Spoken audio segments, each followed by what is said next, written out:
I just got done calling another classic fight between these two guys, Chocolatito and Estrada. Who did you think won the fight? Well, look, I think it was a draw. I think they had it right. Me and Chris Mannix, we had it. We looked down. We said, man, we got a draw. We're gonna have to see a fourth one. Two other judges saw it differently. They saw it, I guess, for Estrada. You can't complain with that either. The first half of the fight, it was just two tales of two different fights. It was all Estrada the first half. It was mostly all Chocolatito the second half fight. We just got to see it again. I mean, we got to see a fourth. We got a new version of Pacquiao Marquez. We're not going to be happy until we get closure.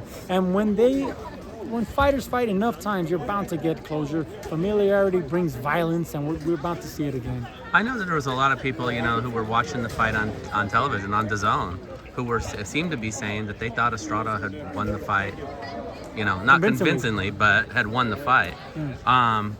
Look, he was active, right?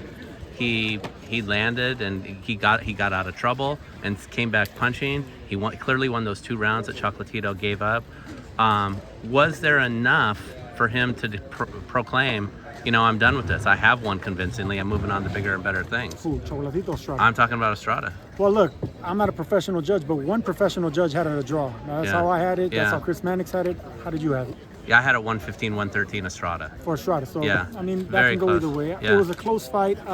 Regardless, we're not leaving satisfied. Yeah. We're not leaving satisfied. And Chocolatito's 35 years old. Time is not on his side.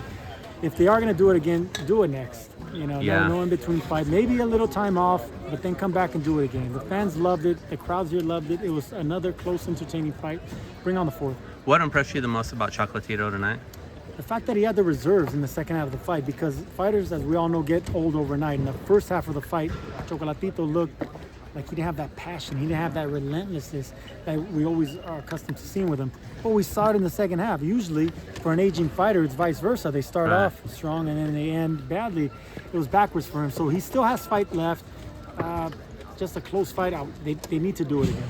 Really, even more. I mean, you had Bam Rodriguez, you had Franco standing next to you after the broadcast.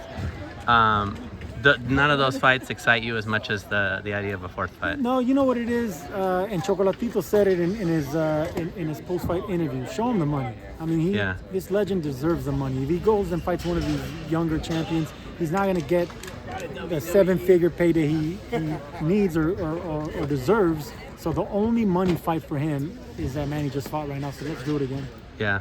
What's next for you guys? What are you going to be doing to close the year? This was our last fight of the year. I think we got one of these YouTube fights, but I'm not doing that. Okay.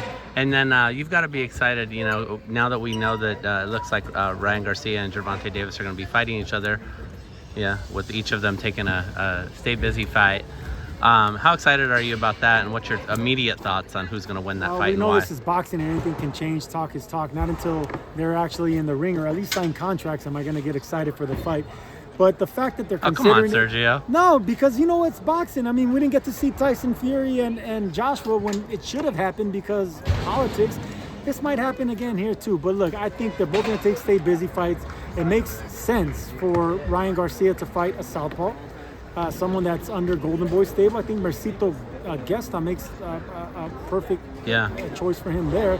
And for Tank, we know who he's going to fight, so let him take care of business, injury-free.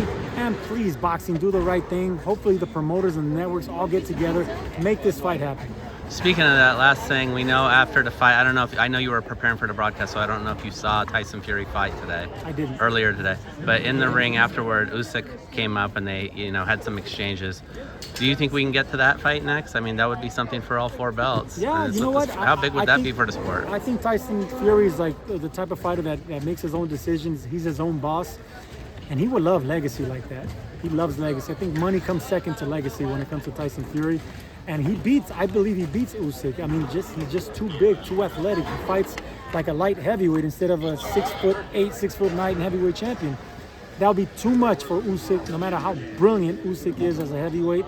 I would love to see it. And who doesn't want to see an undisputed heavyweight champion? So make that fight happen. Absolutely. That's your wish list for 2023. Tank Garcia, undisputed champion at heavyweight, and me and one of these YouTubers.